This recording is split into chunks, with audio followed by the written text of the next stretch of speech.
New Bond, same old spy formula, still kicking a lot of ass.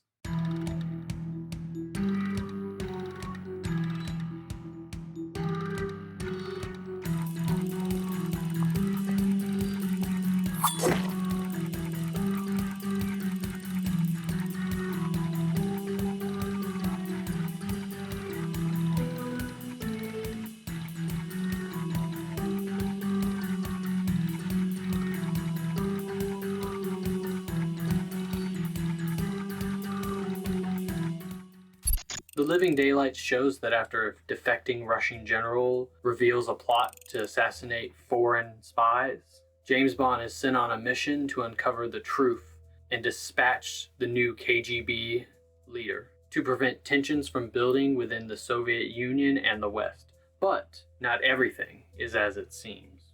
After the last film was pretty much nothing to write home about for me memorably, I gotta say, I actually kind of had a few high hopes that these last two films in the 80s would be much more my speed, along with a Bond that seemed to be more of what I actually wanted from the character.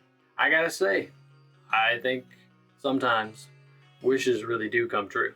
Okay, so Timothy Dalton for me is the best Bond by far. I love his cold, hard, calculating perspective. And he's really good at the action. He sells it so perfectly.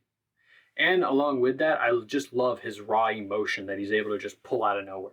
I also really love the love interest in this. She's smart, funny, talented, has her dreams to be a real musician one day, and her and Bond have this chemistry that makes it feel like they're almost a real couple in real life off screen. The best Bond films tend to always be the ones that can actually sell you on the relationship. The three villains that we get here are pretty good. Nothing stand out, but I like the fact that they feel like real villains who profit off of war. You got like the big crazy war general that loves weapons. You got the one that plays everything behind the scenes on both sides of the country. And then you got the one that'll do the actual killing. So pretty well rounded all around with what they're going for. This is also a story and a plot where the villains are actually kind of one step ahead of Bond. And we kind of have to see him outwit and outmaneuver them and use all of his skills and resources to really figure out how he's going to outdo them. I love just the simple narrative that we get here of Bond trying to uncover the truth of what's really going on. It actually feels more like a classic spy narrative than a lot of other Bond movies from the past.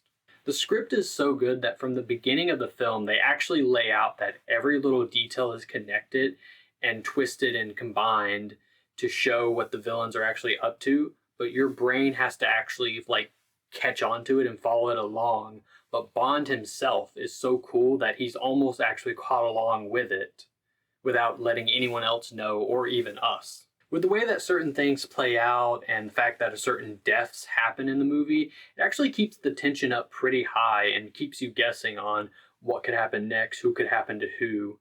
And I think that for me makes a much more entertaining and engaging movie overall. The film actually kind of feels like it takes after Indiana Jones, at least in the sense that it's just one awesome action set piece after another, with only ever a few moments that quiet down and show what the characters are really thinking. With that, of course, the stunts and the action are just top tier. The kind of stuff that feels like the director has been waiting to do this kind of movie for a long time. The music and the humor are spot on. There's never like a dull moment or it feels like it's going to dip out of the pace a little. Everything is always constantly engaging.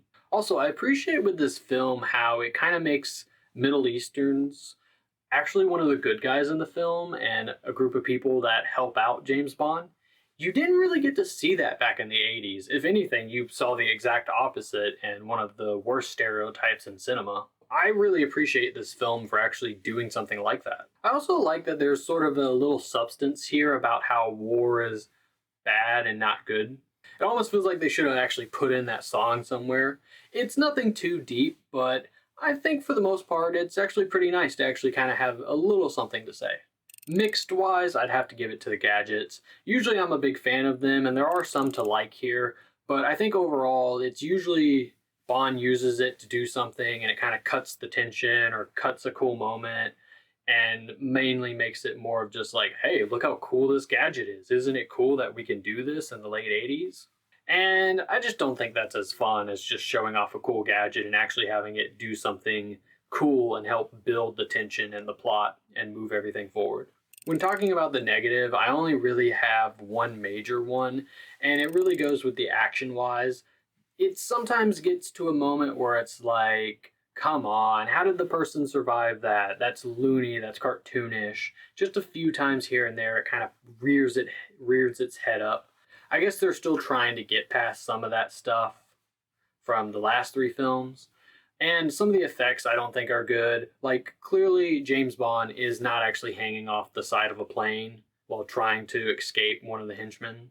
This film is basically a classic spy action thriller, but it's just hitting all the right notes that it needs to be. Everything from beginning to end actually feels like it matters and has a bit of weight to it. And I think because of that, I gotta give this movie 4.5 bags of medical opium out of 5. What a way for Dalton to start off his run as James Bond. But it is just another spy film in a long list of spy films. I wonder if tomorrow's review will find a way to shake things up a little and change the formula, and yet somehow still be pretty damn good. I guess you'll just have to stay tuned as I check out License to Kill.